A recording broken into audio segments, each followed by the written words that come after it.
దీని ఫీచర్స్ విషయంలో చూస్తే కనుక బ్యాటరీ కెపాసిటీ వచ్చి 14 కిలో వాట్స్ నుంచి 20 కిలో వాట్స్ అని చెప్పేసి మెన్షన్ చేశారు. అంటే 19.9 కిలో వాట్స్ అని చెప్పేసి మెన్షన్ చేశారు.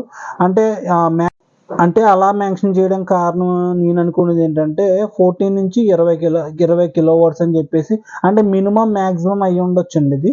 ఎందుకంటే కమర్షియల్ వెహికల్ ఆ విధంగా అయితే లేదు, మామూలుగా డైరెక్ట్ అయితే ఇచ్చాడండి ఎంత అని చెప్పేసి బ్యాటరీ పవర్. ఇది 20 అని చెప్పేసి మనం అనుకుంటే కనుక దీని పవర్ జనరేషన్ అంటే దీని పికప్ ఎలా ఉండబోతుంది అంటే 26 కిలో వాట్స్ నుంచి 31 కిలో వాట్స్ అని చెప్పేసి మళ్ళీ ఆ విధంగానే మెన్షన్ చేశారు. అంటే మన భాషలో చూసుకోవాలంటే 35 హార్స్ పవర్ నుంచి 42 హార్స్ పవర్ మధ్యలో అయితే ఇది పవర్ అయితే ప్రొడ్యూస్ చేస్తుంది అని చెప్పేసి.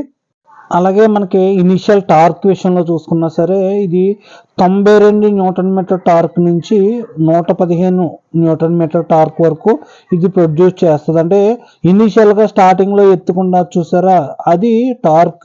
మీకు దీని యొక్క ఫుల్ వీడియో కావాలంటే కనుక ఇక్కడ ఉన్న ప్లే బటన్ క్లిక్ చేసి ఫుల్ వీడియో అయితే చూడొచ్చు మీరు.